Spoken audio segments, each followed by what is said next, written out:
Napakasarap balikan ng mga lumang larawan.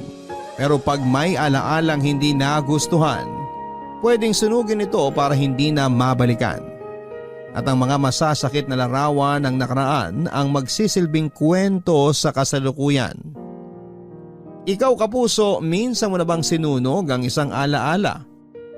Para ang sakit na idinulot nito ay hindi mo na mabalikan pa. Hanggang saan mo kakayanin kung lahat-lahat ng ibinibigay mo sa isang tao ay sinusuklian ng sakit at pighati? Papaano lalaban ang isang tao na wala namang ibang ginawa kung hindi ang magmahal ng sapat? Lahat ng bagay ay may limitasyon. Lahat ay nasasagad. May mga ugali ang bawat isa sa atin na hindi natin makikita hanggat hindi pa umaabot sa sukdulan ang nararamdaman. Maaring iba-ibang emosyon na ito depende sa tao. Pwede ding maging manhid kapag natuyo na ang damdamin. Pakinggan natin ang kwento ni Faye, isang babae na punong-puno ng pagmamahal na ibinuhos niya sa isang tao kahit na walang kapalit. Pagmamahal lamang ang kanyang hinihingi, yun lang ay sapat na. Alamin ang pinagdaanan ng isang tao na itinodo ang lahat para maipadama ang pagmamahal at kung paano naubos at nasagad ang kanyang pusong mapagbigay. Halina't makinig sa mga kwento ng pag-ibig, buhay at pag-asa sa nangungunang Barangay Love Stories. Dear Papa Dudut, matagal ko nang pinag-iisipan na magpadala ng email sa inyo pero ngayon lamang ako nakakuha ng lakas ng loob para balikan ang mga nangyari sa akin. Ilang taon na ang nakakalipas. Papa Dudu, tawagin niyo na lamang po ako sa pangalang Faye. Nag-decide ako na hindi sabihin ang tunay na pangalan ko at pati na rin ang mga taong kasama sa aking kwento dahil sa maraming kadahilanan at marahil ay sa kahihiyan na rin. 40 anyos na ako, single parent ako sa 2 kong anak na babae. Maliit pa lamang ang mga anak ko nang mawala ang dati kong asawa. Isa siyang bombero at lagi niyang inuuna ang iba bago ang sarili niya. Sa kasamaang palad, ang pag-uugali niyang yon ang pumatay sa kanya. Namatay siya ng dahil sa sunog. Dahil inuna niyang iligtas ang isang bata, madilim na bahagi po yon ng aking buhay na pilit kong kinakalimutan. Pag hindi ko ito ginawa ay hindi ko maitataguyod ang aking mga anak. Inaang ko ang aking pagdadalamhati sa pagtatrabaho. Todo kayod ako para maibigay ang mga pangangailangan ng mga bata. Nagtrabaho ako sa isang restaurant sa May Manila. Nagsimula bilang service crew at bunga ng pagsisikap at sa awa na rin ng Diyos ay na-promote ako bilang manager matapos ang ilang taon. Wala naman ako naging problema sa trabaho. Pwera na nga lang sa isang kasamahan ko na si Lester. Security guard siya sa restaurant at noong bago pa lamang siya sa trabaho ay napansin ko na ang malagkit at kung minsan ay nakakapikon na tingin niya sa akin. Tinanong niya ako kung pwede niya akong ligawan at agad-agad akong tumanggi.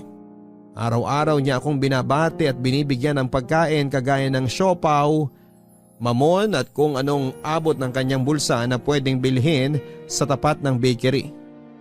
Hindi naman umabot sa puntong nababastusan ako at kahit papaano ay na-appreciate ko yung mga ginagawa niya. Pero ayoko po talaga sa kanya. Yun nga lang, hindi niya ako tinantanan, Papa Dudut. At dahil sa kakulitan niya at pagiging showy niya sa feelings niya para sa akin ay naging tampulang kami ng tukso. At umabot ito sa puntong naiirita na ako sa lahat ng ginagawa niya dahil nga napapansin na kami ng aming mga katrabaho.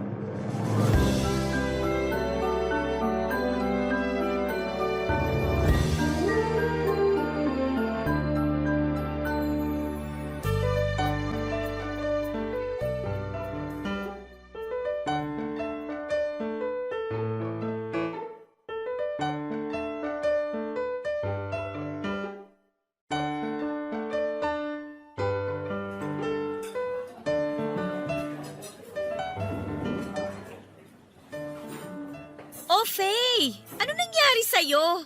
Ang aga-aga, haggard ha? Paano hindi ako mahahagard? Naglakad ako papasok dahil sa sobrang traffic. Ayoko namang malate dahil nga opening ang shift ko. Nakaka-bad trip talaga. Kailan ba mawawalan ng traffic sa Pilipinas? Kaya pala ganyan ang itsura mo. Anyway, ito, pampaganda ng araw mo. May nagpapabigay ng tinapay at siopaw asado para sa'yo. Oh, Mukhang alam ko na kung kanino galing to. kanino pa nga ba? Di kay Lester, ang security guard ng buhay mo. Pwede ba, Trina? Huwag mo nang ulitin yung sinabi mo, ha? Kinikilabutan ako. Ew! Kinikilabutan ka ba o kinikilig? Uy! Ba, Trina, tumigil ka na nga dyan. Never akong kikiligin sa kanya, no? Ay, salbahe ka ha! Nakakakilig kaya! Busog ka na, nakakatipid ka pa. Siguro nga nakakakilig kapag nakatanggap ka ng ganyan. Pero kapag galing naman kay Lester, hindi. Alam mo yun, naanibadbaran ako sa kahit na anong ginagawa niya para sa akin. Ay, grabe! Kung makapagsalita ka, parang ang dumi naman ang tingin mo sa tao. Hindi gaano, pero parang gano'n na nga. Mukhang okay naman siya ha. Okay na maging boyfriend mo. Kanina ka pa, ha? Hindi ko ma-imagine yung sarili ko na magiging boyfriend ko siya. Teka, baka ikaw trip mo siya. Kulit mo eh. Grabe ka naman dun sa tao. Kung wala lang sana akong jowa eh. Pero kahit wala, sa'yo na lang din. Kasi mas bagay kayo, no? Tingnan mo, oh. Mukha kang anghel. Siya naman mukhang, basta may mukha. At isa pa, napaka-sweet niya sa'yo. Tingnan mo na. Itsura nga hindi mo mapaliwanag eh. Hindi ko naman sinabi na bigyan niya ako ng kung ano-ano pero ayaw niya pa rin tumigil. Tsaka ilang beses ko nang sinabi sa kanya na ayaw ko magpaligaw. Wala siya ni isa sa criteria na gusto ko sa isang lalaki. Wala siya nung 3 M's. Ha? 3 M's? Matangkad, maputi, mayaman. Wow naman! Ganda ka, te. Pero tingnan mo ha, may tsura naman siya. Oo, itsurang engkanto. Mapanlait ka rin eh, no? Sinabi ko lang kung ano yung nakikita ko. Pero hindi ako mababaw ha. Praktikal lang. May mga anak ako, Trina. Single parent ako. Nagigets mo ba yon? Oo na. Alam ko naman. Pero alam kong alam mo na masipag siya. Kitang-kita naman, di ba? Malay mo naman, yumaman siya bigla dahil sa kasipagan niya. Pwede ba, Trina? Kung nagigets mo ko, wag mo nang ibida sa akin si Lester. Hindi siya ang tipo ko. Tapos, napipiko na ako sa'yo eh. Sasamain ka na sa akin pag di ka tumigil. Ayan, oh! Ang pikon mo kasi kaya ang sarap mo lalong asarin. At speaking of, nandyan na si Lester, ang security guard ng buhay mo. Oh, ayan, papalapit na siya. Sabi ko wag mo nang ulitin yun eh. O teka, saan ka pupunta? Huwag ka munang umalis. Samahan mo muna ako. Huwag mo akong iwan mag-isa sa Lester na yan. Kahit ayaw man kitang iwan mag-isa, marami ng customer. Sige na, enjoy your day at kumain ka. Pero sana, huwag mong kainin ang mga sinabi mo, ha? Oh, hi, Lester! Ay, Ma'am Trina. Good morning. Good morning, Lester! Break mo na. Kwentuhan muna kay ni Ma'am Faye mo, ha? Faye, kumain ka, ha? Bye! Ano ba yan? Bakit kasi ayaw akong tantanan nitong lalaki na to? Hi, Ma'am Faye. O bakit umalis ka sa pwesto mo? Baka kailanganin ka bigla doon. Nandun na po si Benjo. Gusto ko lang din malaman kung nakuha mo na yung Spanish bread at siopaw na pinasuyo kong ibigay sa'yo. Oo, nakuha ko na. Salamat. Buti naman. O ayan, alam mo na natanggap ko na. Pwede ka nang bumalik sa pwesto mo. Ma'am, Ano yun? aayain ko sana kayong lumabas bukas. Ay, wow! Saan galing yun? May trabaho pa ako bukas eh. Pero kung kaya mong bayaran ng buong araw ko, sige, sasama ako sa'yo. Hindi mo kaya, di ba? Kaya sorry, hindi ako pwede. Sayang yung kikitain ko sa isang araw dahil may mga anak ako na kailangan kong buhayin. O siya, magtrabaho na tayo. Babayaran ko po ang araw mo bukas, ma'am. Sigurado ka? Bakit? Alam mo ba ang sahod ko sa isang araw? Tinanong ko po yung kay Ma'am Trina. Sinabi po niya sa akin yung kanya. Pareho lang naman po kayo, di ba? Magkaiba kami ng sahod. Mas matagal na ako dito kaysa sa kanya. Dadagdagan ko po ng 2,000. Okay ka ba doon? Okay. Sige na. Bumalik ka na sa pwesto mo. Okay, sige. Bukas na lang po, ma'am. Maraming salamat po, Ma'am Faye. Hindi mo po pagsisisihan na pumayag kang lumabas tayo bukas. Okay. Balik na ako sa pwesto ko. See you tomorrow po, Madam Beautiful. Madam Beautiful. Yak! Ay naku! Sigurado hindi niya kayang bayaran yung isang araw ko. Pero baka naman may ipon siya at yun ang gagamitin niyang pambayad. Ha, ano ba yan? Pati ba naman yun iisipin ko pa? Makapagtrabaho na nga lang? Papadudo talagang ayaw ko kay Lester dahil sobrang kulit niya at minsan ay feeling gwapo rin siya na talagang nagpapainit ng ulo ko.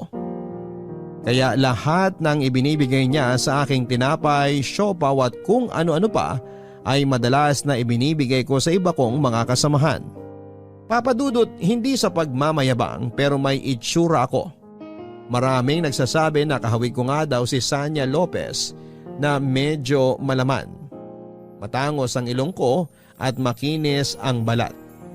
Lahat ng naging boyfriend ko ay gwapo at maganda ang estado sa buhay. Talagang mataas ang kriteria ko sa isang lalaki kaya pangit man sa pandinig ng iba ay gano'n na lamang kababa ang tingin ko kay Lester. Papadudot nung inaya niya ako na lumabas ay nagbiro ako na bayaran niya ang isang araw ko sa trabaho. Alam ko kasi na hindi niya kayang bayaran yon. Kaya walang lakad na magaganap. Pero kinabukasan ay nagulat ako dahil nasa labas siya ng bahay at may daladalang envelope na may lamang pera. Hindi ko naman akalain na seseryosohin niya ang sinabi ko. At dahil na rin sa hiya ay pumayag ako na lumabas kami pero hindi ko kinuha yung pera. Hindi naman po ako ganong tao at nagkataon lang din na naka-leave ako sa trabaho ng araw na yon. Papadudot pumunta kami sa isang bar sa Malate. Kumain kami at uminom ng kaunti. Doon ay nakapag-usap kami ng maayos. Nang mga oras na yon ay nag-share siya ng mga personal na bagay tungkol sa kanya. Nalaman ko na may isa siyang anak sa kanyang unang asawa. Matagal na rin silang hiwalay. Dahil sa pag-share niya ay nag-open na rin ako sa kanya ng mga personal na bagay tungkol sa akin. Naikwento ko rin ang malagim na sinapit ng dati kong asawa. Naintindihan yung lahat ni Lester at kahit matagal ng panahon ang lumipas ay nalungkot pa rin ako pag naaalala ko yon. Pero ng gabing yon ay dinamayan ako ni Lester at nakaramdam ako ng ginhawa, Papadudot. Doon ko siya lalong nakilala. Bukod sa napakakulit niya, palabiro at mabait din naman pala siya, Papadudot. Nagkaroon din kami ng common ground. Yon ay ang pagmamahal sa mga kanya-kanya naming anak. Medyo nakonsensya ako sa mga ginawa ko sa kanyang pagsusungit at panlalait. Tama nga ang sinabi ni Lester. Hindi ako magsisisi sa pagpayag ko na sumama sa kanya. Masasabi ko na nag-enjoy naman ako sa oras naming dalawa. At dahil doon ay pumayag ako noong muli niya akong ayaing lumabas, Papadudot. Unti-unti ay nawala ang pagkainis ko sa kanya at naging maayos na rin ang pakikitungo ko kay Lester. Madalas na rin kaming lumalabas at dahil doon ay mas lalo pa kaming naging close, Papadudot. At kahit close na kami, totoo pa rin ang effort niya sa panliligaw niya sa akin.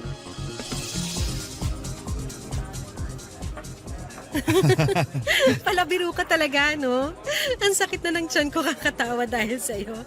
Gusto lang kita patawanin kasi nakakapawi ng pagod at stress pag nakikita kong happy ka. Nambola ka pa. At kahit hindi ako humingiti o tumatawa, maganda pa rin ako, no? Kaya hindi mo na ako kailangan lokohin dyan. Kaya gustong gusto kita eh. Kasi ang lakas din ng tiwala mo sa sarili mo. Ganun naman dapat, di ba? Ako na nga lang mag-isa sa buhay. Hindi ko pa ba mamahalin ang sarili ko? Kaya nga nandito ako eh. Nakahanap ka na naman ng banat, ha? Hindi naman banat yun. Seryoso yun. Alam mo, maganda ka talaga. Mabait, matalino. Yun nga lang, masungit. Hindi ako masungit. Nagsusungit lang naman ako sa mga taong hindi ko gusto. Kaya pala ang sungit mo sa akin. Pero hindi na ngayon, di ba? Dati, oo. Dati? Ibig sabihin, ngayon gusto mo na ako. Oh, teka, nainis ba kita? Bakit natahimik ka? May naaalala kasi ako eh.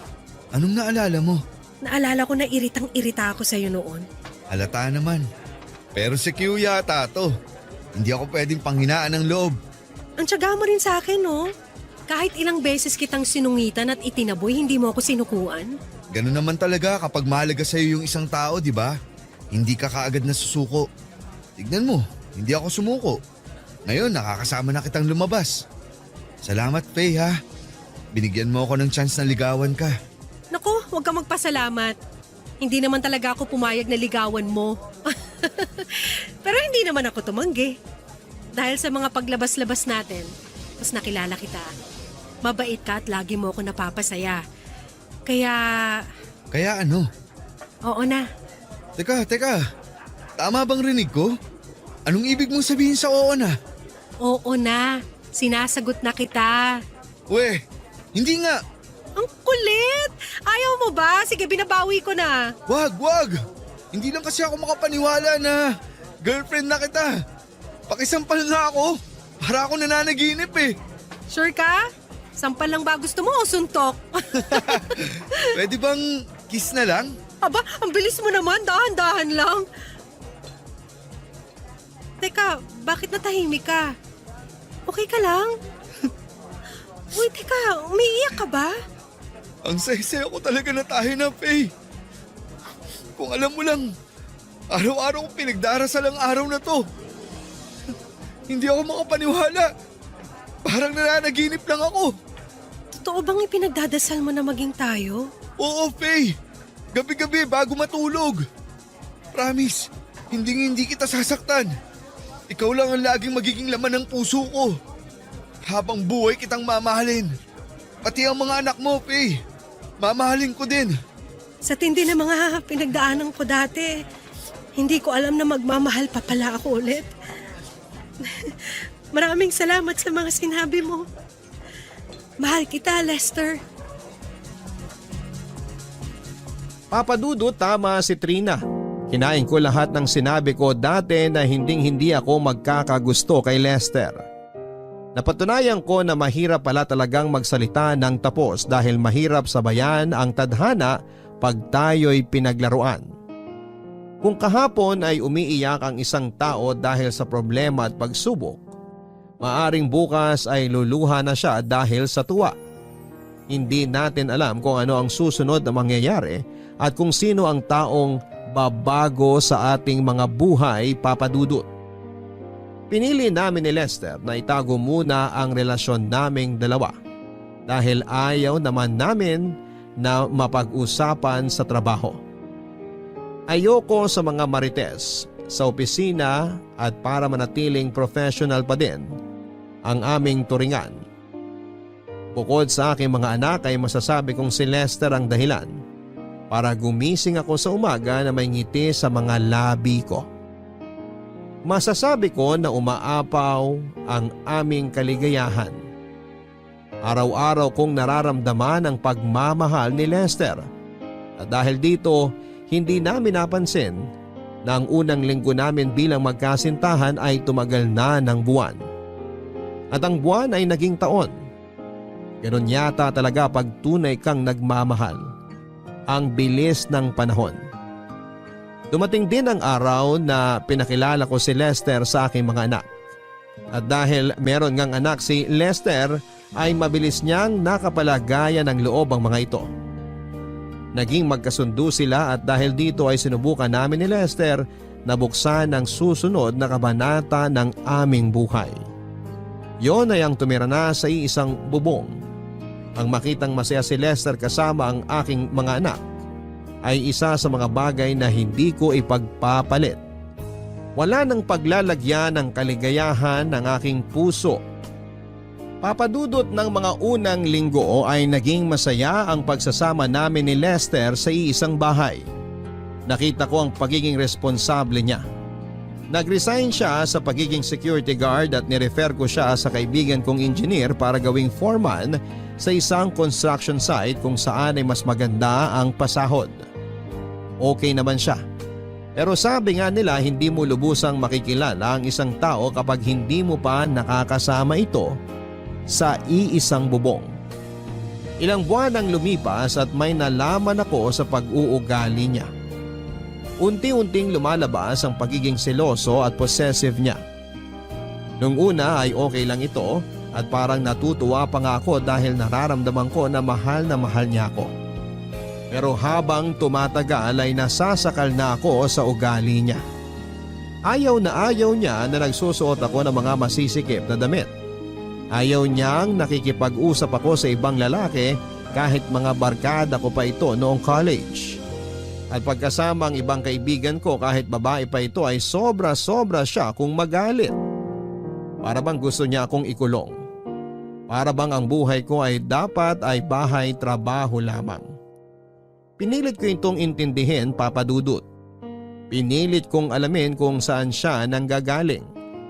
Minsay hindi ko maintindihan pero dahil mahal naman namin ang isa't isa, alam kong malalampasan namin ang kapirasong pagsubok na ito. Isang Biyernes ng gabi ay nagset ng lakad ang mga kaibigan ko.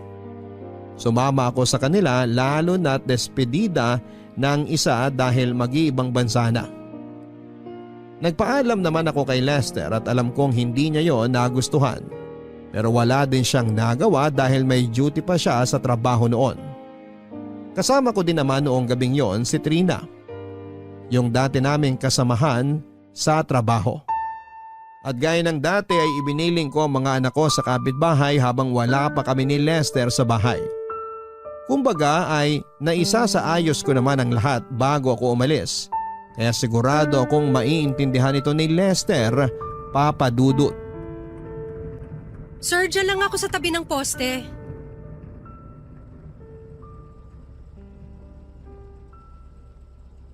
Ito po yung bayad. Keep the change. Naku, ma'am, maraming salamat po. Ikaw babae ka! Kanina pa kita inaantay! Anong oras na ha? Halika dito! Lester! Ano ka ba? Hoy, bakit mo siya hinihila? Nasasaktan ako! Dami mong sinasabi! Bumaba ka na dyan! Ma'am, kilala niyo ba yan? Opo, asawa ko po siya.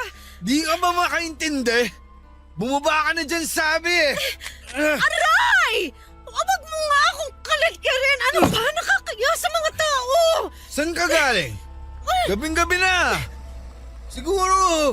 Siguro hindi si Trina ang kasama mo.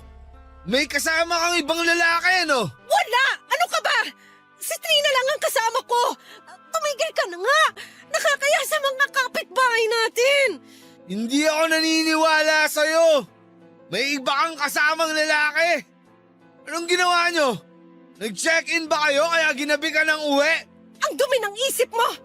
Paulit-ulit ko sasabihin sa'yo, si Trina at si Paula ang kasama ko. Lumabas lang kami dahil paalis na si Paula. Flight na niya sa Lunes papuntang Dubai. Akala mo ba maniniwala ako sa sinasabi mo? Hindi mo ako maluloko, Faye. Akin na yung cellphone mo. Ano? Bakit? Akin na sabi! Oh, ito na.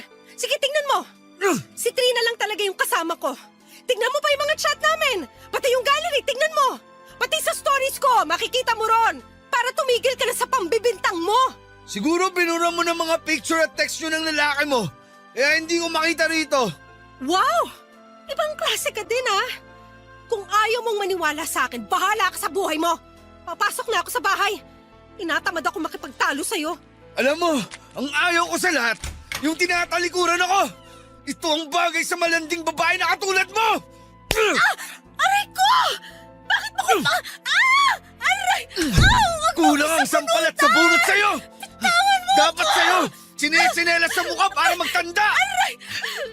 Ha? Sinungaling! Malandi! Ito, para magtanda ka! Landi mo! Pag mo ako sampalin ng tsinelas mo, nasasaktan na ako! Ako ang magsasabi kung kailan ako hihinto! Halika! Halika rito! Saan mo ako dadalhin? Aray! Aray, huwag mo akong atakin. Please, ano ba? Dalian mo! Doon tayo sa sofa! Maawa ka! Huwag mo na ako saktan! Tama na! Sige! Dumapa ka dyan!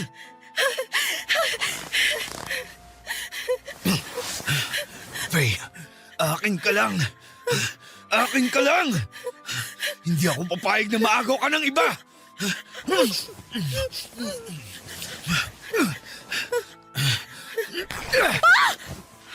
Lester, anong ginagawa mo? Manahimik ka! Huwag ka ng maraming tanong! Lester.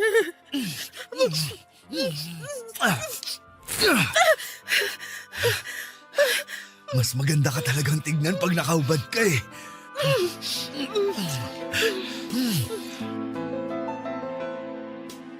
Papadudot, hindi ko maintindihan ang galit ni Lester.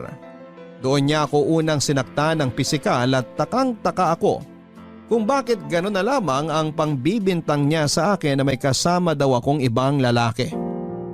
Paulit-ulit ko namang sinasabi sa kanya na mahal ko siya at hindi ko siya kayang lokohin. Hindi ako ganong babae. Nagulat din ako sa mga inasal niya ng gabing yon na matapos niya akong sampal-sampalin ay bigla akong roromansahin. Napalive pa ako sa trabaho para pag-isipan ang mga nangyari at pahupain na rin ang marka ng sampal sa akin ni Lester. Papadudot, aaminin ko na hindi lang yon ang unang beses na nasaktan ako ni Lester. Nakikita pa ng mga anak ko ang pananakit niya sa akin kaya unti-unting lumalayo ang loob nila sa Tito Lester nila. Natatakot sila dito. May mga panahon din, papadudot, na kahit walang dahilan ay sinasaktan niya ako. At pagkatapos niya akong saktan, ang kasunod noon ay ang pakikipagsiping niya sa akin. Ilang beses itong nangyayari at nagpa siya akong paalisin muna siya sa amin para makapag-isip-isip. Sa kasamaang palad ay lagi niya akong binabantaan na magpapakamatay siya kapag hihiwalayan ko siya. At dahil sa pagmamahal, umasa ako na babalik yung nakilala kong Lester, yung taong nangako na hindi ako sasaktan. Papadudot, alam ni Trina ang ginagawa sa akin ni Lester. Lagi niyang sinasabi sa akin na masyado akong nabulag sa pagmamahal ko sa kanya. At isipin ko naman daw ang sarili ko at hiwalayan ko na siya, papadudot. Pero kahit ano pa ang payo nila, ay hindi ko ito magawang sundin. Kaya naisipan niya na baka ginagayuma ako ni Lester at nagsisi pa nga siya kung bakit niya ako tinukso doon. Hindi niya lubos maisip na magkakagusto ako sa kanya dahil sa itsura pa lamang daw ay hindi na kami bagay. Hindi ko na lamang yon pinansin dahil naniniwala ako na mahal ako ni Lester. Nararamdaman ko pa rin naman yon. At sa katunayan ay gumawa siya ng effort para maging mas maginhawa ang buhay namin. Umiram siya ng pera bilang placement fee dahil balak niyang magtrabaho sa ibang bansa. Ngunit, papadudot, may mga bagay na hindi ko na kinaya. May limit din naman ako bilang isang tao at bilang kapareha.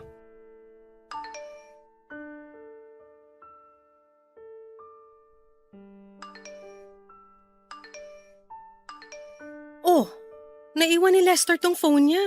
Parang sunod-sunod ang nagme-message ah. Sino ba to? Anton? Hindi niya nabanggit na may kaibigan din pala siyang Anton. Imposible naman si Anton to na kaibigan ko. Kasi bakit hindi na lang siya sa akin dumiretso nag-text? Basahin ko nga itong mga text niya.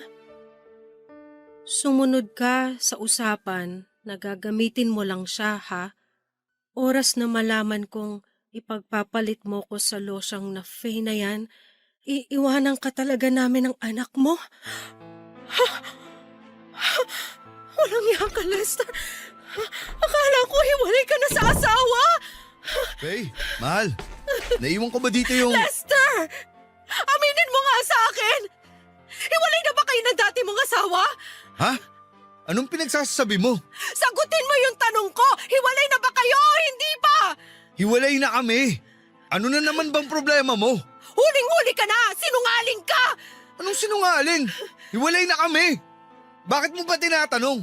Sinabi ko na sa'yo, matagal na kaming hiwalay. Kung gagawa ka ng kalokohan, lagyan mo ng password ang cellphone mo! Ayan! Uy! Gaano mo na ako katagal nilaloko, ha? Ang kapal na mukha mo! Faye, hayaan mo muna ako magpaliwanag. Halika dito. Yayakapin muna kita para kumalma ka. Huling-huli ka na! Anong ginawa ko sa'yo para tratuhin mo ako ng ganito? Binigay ko sa'yo lahat!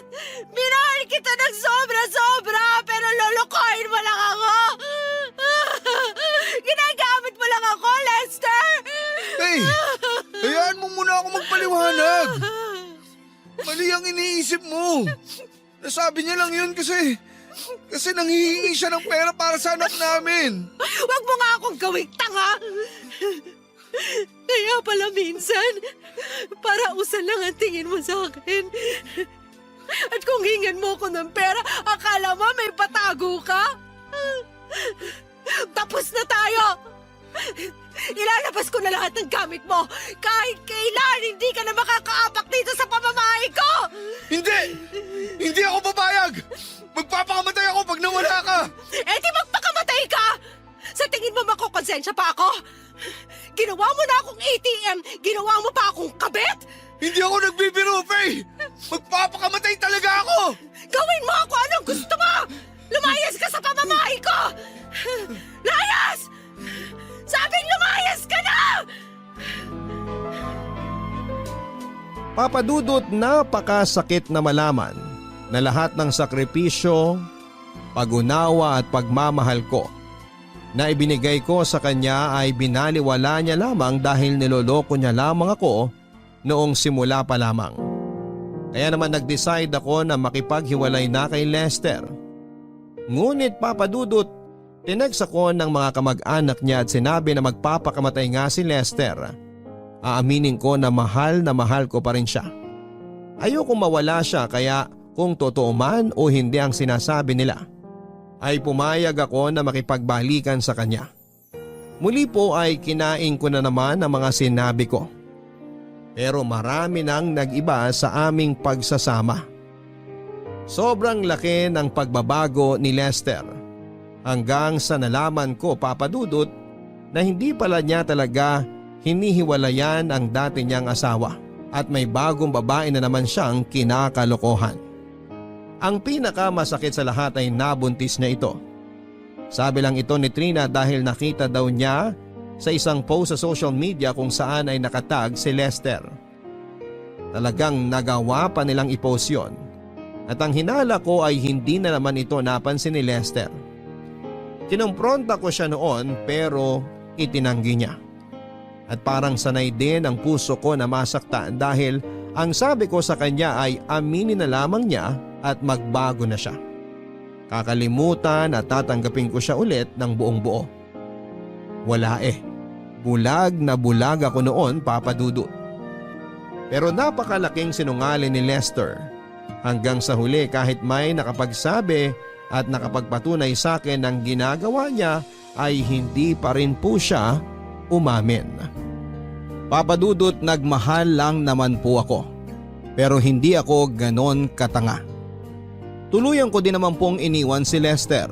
Hindi madali ang mag-move on pero alam na alam niya ng mga taong sumusulat sa iyo at naranasan kung ano ang naranasan nila. Noong mga panahon na yon ay wasak na wasak ako. Hindi lang dahil nalaman ko na simula pa lamang ay niloloko na ako ni Lester, kundi gawain pala niya talaga yon. Kaya kung noon ay walang paglagyan ng tuwang nararamdaman ko dahil minahal niya ako, dumating ako sa punto na wala nang puwang sa puso ko ang kaligayahan. Kung paano ako unti-unting pinaibig ni Lester. Kung paano niya ako sinabayan na bumuo ng mga pangarap ay siya din palang susunog sa mga ito. Sinira niya ang pagkatao ko, Papa Dudut. Dumating ang panahon na lahat ng bagay ay napabayaan ko na. Sarili ko, kalusugan ko, trabaho ko, pati na ang mga anak ko. Alam ko na maling-mali yun at hindi ko na dedepensahan. Ang lungkot sa puso ko ay wala ng paglagyan. Para akong salamin na binasag ng pinong-pino at wala ng pagkakataon pang mabuong muli.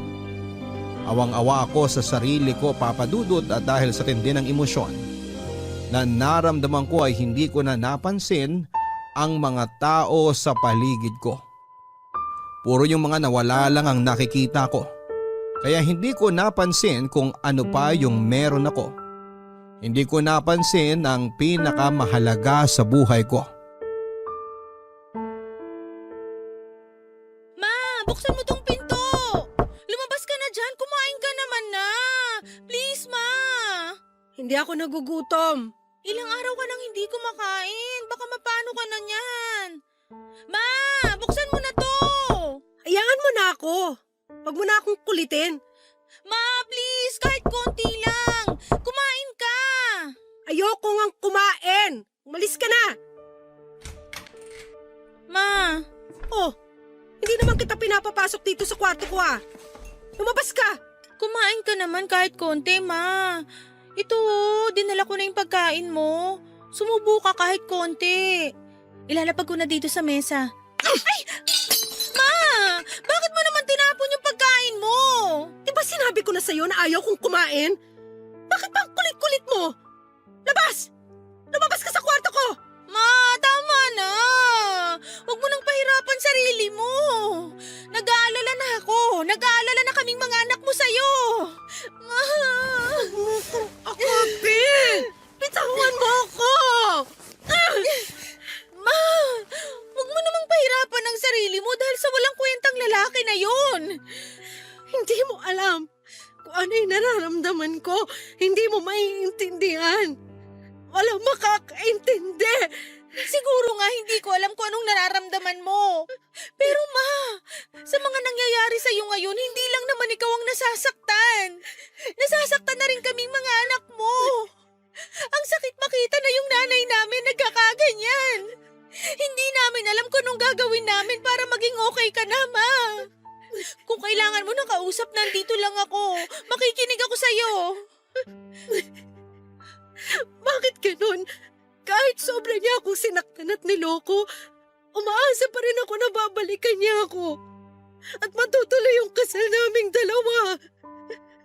Umaasa pa rin ako na mabubuo ang pamilya natin. Kahit sinaktan ka na ng paulit-ulit ng lalaking yon, gusto mo pa rin siyang bumalik at pakasalan ka? Ma, bago siya dumating, buo ang pamilya natin. Siya pa nga ang sumira sa atin eh. Ma, tama na naman. Huwag mo na ring asahan na babalik pa siya. Dapat nga magpasalamat ka dahil sa wakas wala na yung dahilan kung bakit naging miserable ang buhay mo ng ilang taon. Ma, may naunang anak na siya. Tapos nakagawa pa ng isa. Baka hindi natin alam meron pang pangatlo o pang-apat. Pero mahal na mahal ko siya. Hindi ko kaya na mawala siya. Saan ka dinala ng pagmamahal na yan?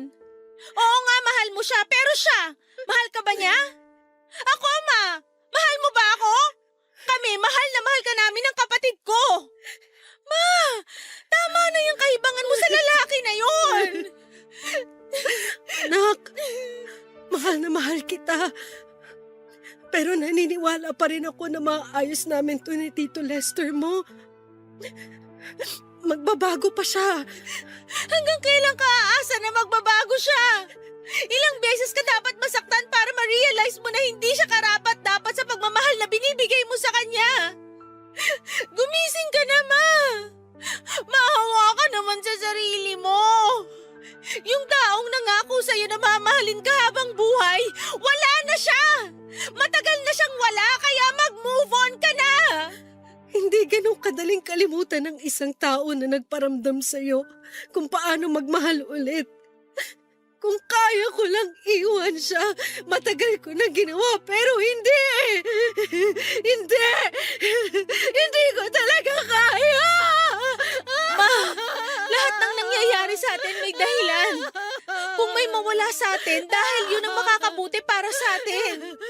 At ma, nandito kaming mga anak mo. Ang pagmamahal namin, sa'yo lang namin binibigay. Ibubuhos ko lahat para sa'yo at sa kapatid ko. Ma, kung kailangan kong tumigil sa pag-aaral, gagawin ko. Kung hindi ka pa talaga makakapagtrabaho, ako na muna. Anak! Ma, kung umaasa ka sa kanya, meron ding umaasa sa'yo. Kami yun ng kapatid ko. Pero dahil nandiyan ka sa sitwasyon na yan, iniintindi ko. Nanay kita, ramdam ko ang sakit kahit sabihin mong hindi ko naiintindihan. Walang dapat intindihin dahil kitang-kita ko ang nangyayari sa nanay ko. Tinuruan mo kami kung paano magmahal, kaya siguro ganito ako sa'yo ngayon. Mahal na mahal ka namin, Ma. 3 lang tayo sa buhay bago siya dumating at kinaya natin. Huwag nating hayaan na tayong 3 ang masira. Chloe, hindi ko alam kung paano magsimula. Kailangan natin magsimula kahit paunti-unti ang usad. Simulan mo sa paglabas ng kwarto at sa kumain ng hinanda ko para sa'yo. Anak, salamat.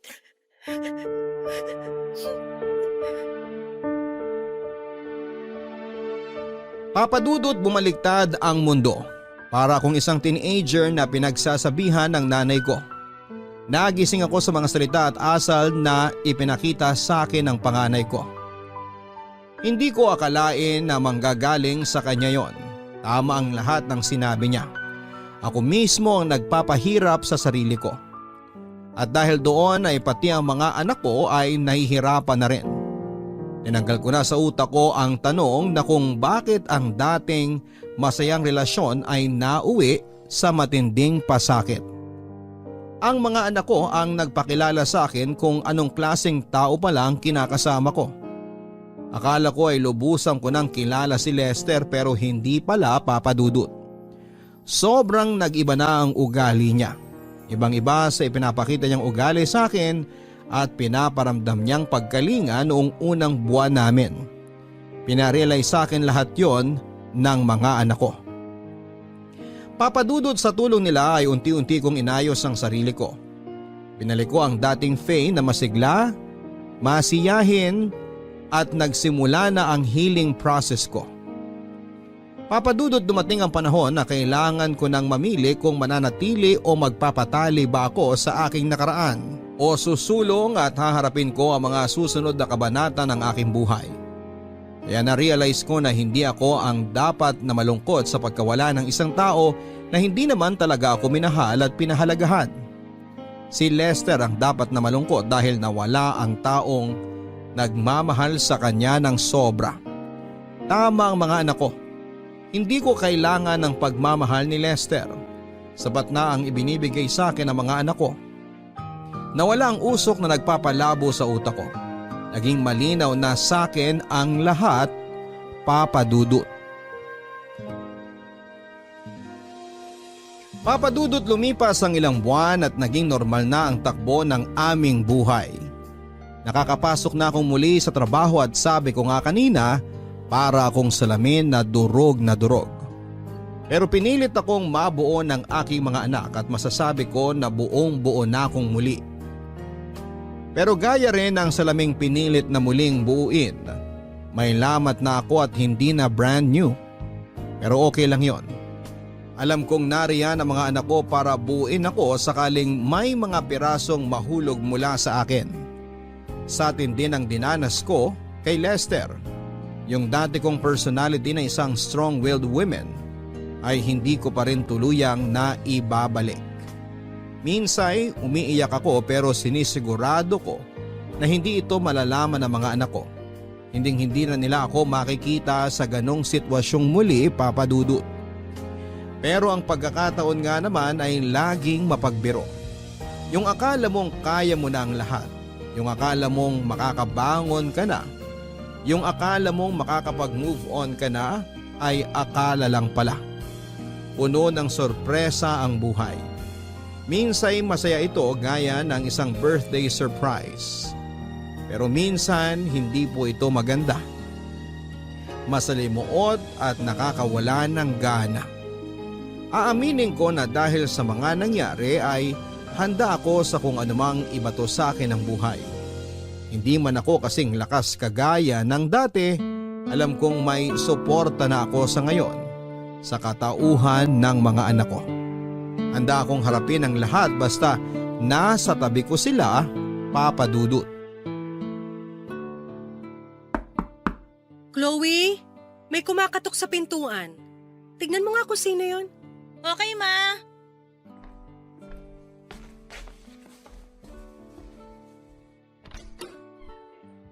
Anong ginagawa mo rito?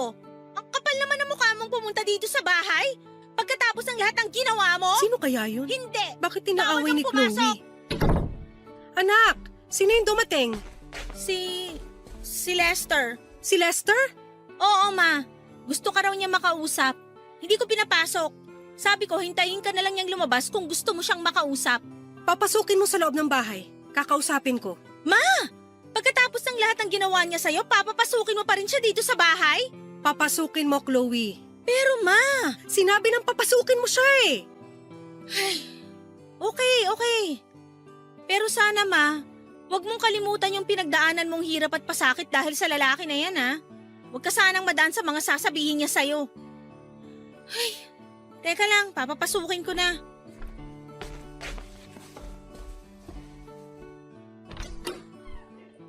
Pumasok ka na daw. Salamat, Chloe. Huwag ka magpasalamat sa akin. Kung ako ang masusunod, hindi kita papapasukin. Chloe, pumasok ka muna sa kwarto mo. Sige, Ma. Faye, Bakit pumunta ka rito? Anong kailangan mo sa akin? pumunta ako dito para humingi ng sorry sa mga nagawa ko. Sorry? Okay, sige. Hindi kita pinapatawad. Umalis ka na. May kailangan ka pa ba? Faye, sa lahat ng nagawa ko sa'yo, alam ko na hindi sapat yung sorry. Pero sana may natitirang pagpapatawad pa rin dyan sa puso mo. Faye, nagsisisi na ako sa mga nagawa ko sa'yo.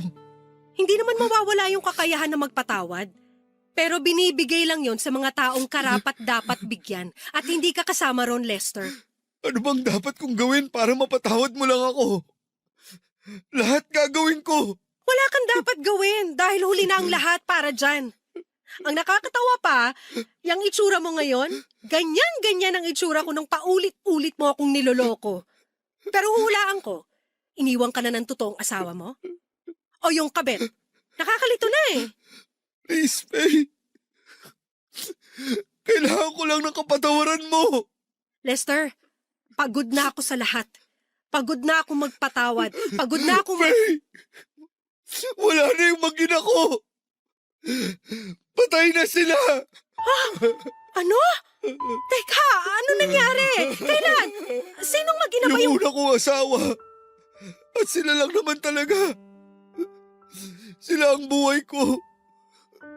Yung sinabi mong nakita mo na babaeng nabuntis ko. Iniwan ako noon.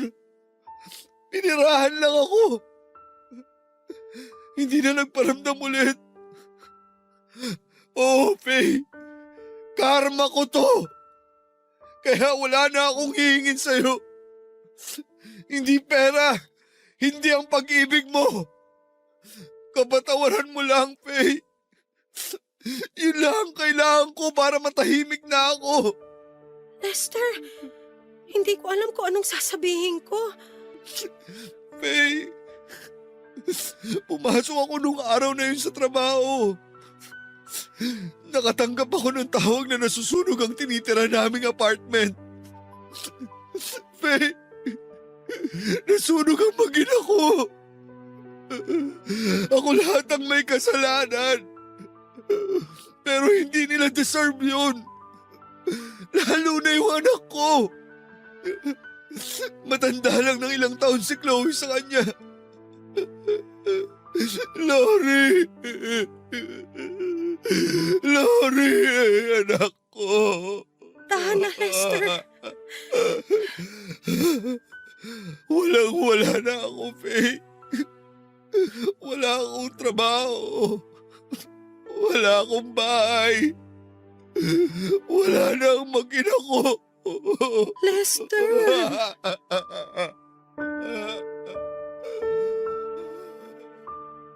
Papadudot, pagkatapos ng tagpo na yon ay medyo natunaw ang puso kong bato. Pero dahil sa mga nangyari kay Lester, lalo na ang pagkawala ng kanyang mag-ina, ay wala akong naramdaman kundi matinding awa. Napakasakit naman talaga noong pangyayari na yon kahit kanino. Kitang-kita ko ang pagsisisi sa kanyang mga mata. Ang matinding pagkadurog ni Lester ay pwede kong tratuhin na tagumpay ko sa lahat ng pasakit na ibinigay niya sa akin. Sa mga araw, buwan at taon na pinagloloko niya lamang ako. Sa kanya na mismo nang galing yon na yun na ang karma niya. Pwedeng isipin ng marami na dapat lang kay Lester ang mga nangyari sa kanya, pero hindi deserve ng mag-ina niya ang malagim na trahedyang tumapo sa buhay nila. Papadudot, may mga tao sa buhay natin na kailangan nating i-let go. Masasabi kong nagawa ko na ito, Papadudot, na let go ko na si Lester. Masasabi kong nakaganti na ako kahit ayoko namang gumanti. Pero parang hindi tama. May malaking butas sa puso ko at ramdam ko ang bigat noon. Inisip ko na ang butas ng puso ko na yon ay mapupunan ni Lester. Oo, Papadudot. Tinanggap kong muli si Lester at wala na siyang titirhan, kaya pinatira ko muna siya sa bahay pansamantala hanggang sa makahanap siya ng lilipatan. At syempre, para mangyari ito ay kinailangan niya ng trabaho. Pinasok ko siya sa kakilala ko bilang security guard muli. Kung ano siya noong nakilala ko noon ay unti-unting bumalik yon. Unti-unting bumalik ang Lester na nakilala ko. Hindi pabor ang mga anak ko sa naging desisyon ko, pero dahil malambot din ang puso nila sa akin, sa kanilang ina, alam kong naintindihan din naman nila ako at kailangan nila itong maintindihan. Faye, luto na yung pansit at fried chicken. Pwede na kayong bumaba ng mga bata. Okay, sige, pababa na.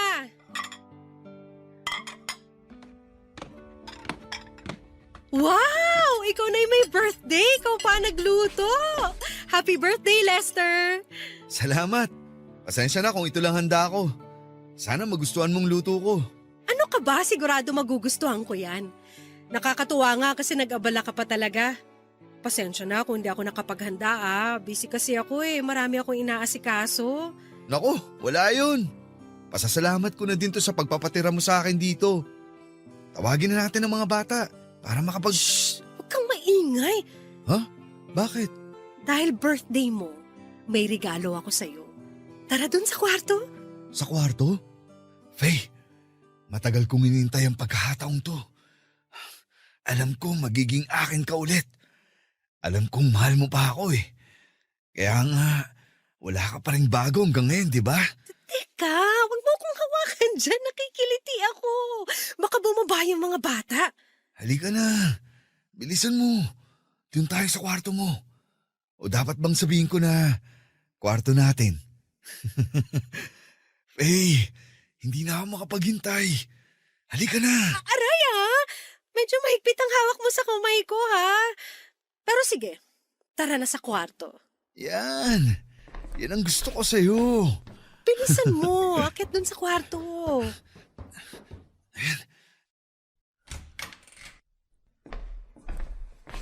Oh, teka. Ano to? Surprise! Faye, bakit nandito ang bag ko? Inimpake ko na kasi mga damit mo at lahat ng gamit mo.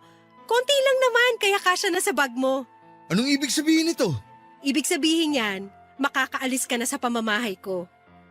Teka, Faye. Bakit? Anong nagawa ko? Wala na akong ginagawang masama. Bakit mo ako pinapalayas? Walang yak talaga. Napakasinungaling mo pa rin. Hindi na ako yung tangang Faye na mabibilog mo. Naalala mo naman siguro yung nasunog mong mag-ina, no? Ha? Oo naman. Di ko sila malilimutan. Ano bang... Yung nasunog mong mag-ina, hinahanap ka sa dating restaurant na pinagtrabahuhan natin. Sandali, paano nangyari yun eh? Tumigil ka na! Anong klaseng tao ka? Ay, teka! Hindi ka tao! Demonyo ka! Biruin mo, pinalabas mong namatay ang mag-ina mo sa sunog? Bakit yun ang naisip mong idahilan sa akin? Para kaawa-awa ang dating mo? Ang galing mo! Sinunog mo sila sa kwento mo dahil alam mong maaalala ko yung nangyari sa asawa ko dati? Faye, magpapaliwanag ako. Tapos na ako dyan! Wala na ako natitirang kahit na ano para sa'yo. Alam ko na ngayon kung sino ka talaga. Yan ang tunay na ikaw. Yung mga pinakita mo noon, yun ang maskara mo para makagawa ng mga kademonyohan sa ibang tao. Ah, ganun ba? Eh di kung alam mo na pala lahat at tingin mo sa akin demonyo, eh di susunugin ko na lang kayo dito ng mga anak mo. Tototohanin ko na ngayon. Susunugin ko kayo para magsama-sama na kayo ng asawa mo. Lester, wag ka nang kung ano-ano pang sinasabi. Naririnig mo ba yon? Mga pulis yun, Lester. Tinawagan na sila ni Chloe kanina pa. Dahil alam kong pwede mo kaming saktan ng mga anak ko. Faye, nasabi ko lang naman yun kasi nabigla ako. Kasalanan talaga ng babaeng yun kung bakit ko sila iniwan eh. Walang kwentang tao kasi yun. Makapal talaga ang mukha ng hayop na yun. Faye! Hahayaan na sana kita makatakas eh, kaya lang pinagbantaan mo pa ang buhay namin ng mga anak ko. Makakasuhan patuloy kita. Kung ako sa'yo, kunin mo na yung bag mo at tumakas ka na. Faye naman! Nakikiusap ako! Faye! Happy birthday, Lester! Papadudot, buti na lang at mabait at accommodating ang mga pulis na nakipagtulungan sa amin ni Chloe. Dumating sila ng gabing yon. Inasahan ko na talagang mananakit si Lester pero hindi ko inasahan na pagbabantaan niya ang buhay namin ng mga anak ko at susunugin ang bahay namin. Dali-dali niyang kinuha ang kanyang bag at tumakbo palabas. Hanggang sa nakarinig ako ng ilang putok ng baril. Hindi siya tumigil nang tawagin siya ng mga pulis at nanlaman daw ito ng akmang dadamputin na nila. Kaya nabaril si Lester at napatay. Mabilis ang mga pangyayari, hindi ko nasaksihan ang mga naganap. Sinabi ko ang lahat ng dapat malaman ng mga pulis at doon ay natapos ang buhay ni Lester. Sarado na ang kaso at sa hindi inaasahang pagkakataon ay muli akong nakaramdam ng ginhawa dahil pa din kay Lester. Sa totoo lang papadudot kahit humingi siya ng kapatawaran kung nasaan man siya ngayon ay hindi ko maibibigay yon sa kanya. Kung kaya niyang sunugin ang sarili niyang anak sa kwento, baka kaya niyang totohanin yon sa mga hindi niya kaano-ano. Ang pagkamatay niya ay magsisilbing hustisya para sa mga buhay na nasira niya. Sa ngayon ay single pa rin po ako pero masayang masaya sa piling ng mga anak ko. Naging magulo at masalimuot man ang takbo ng buhay ko noon. Tahimik at komportable na ito sa ngayon. Nakakatulog kami ng mahimbing sa gabi dahil alam kong may isang nabawas na masamang tao sa mundo. Maraming salamat po sa pagbasa ng email ko, Papa Dudut, at sa ating mga kabarangay. Salamat po sa inyong pakikinig. Sana po ay may napulot po kayong aral sa kwento kong ito. Ang inyong kabarangay forever, Faye. Hindi palagi masaya ang buhay pero kaya natin itong subukan. Sadyang may mga tao lang na gagawin ng lahat para makapanglamang. At kadalasan ay nauuwi ito sa kapahamakan. Pinatibay ka, Faye, ng mga masasakit na pangyayari sa iyong buhay. Tama yan, nasa anak mo paikutin ang iyong mundo at ituro mo ang mga tama na natutunan mo sa buhay. Maaring wala na si Lester ngayon pero sana ay magkaroon ng kaunting pag-asa ang iyong puso na patawarin mo siya. Maaring hindi ngayon pero sa mga susunod na panahon. Hanggang sa muli, ako po ang inyong si Papa Dudut sa mga kwento ng pag-ibig, buhay at pag-asa. Sa Barangay Love Stories number 1. Mga kwento ng pag-ibig, kwento ng pag-asa at mga kwento ng buhay dito sa Barangay Love Stories. Love Stories.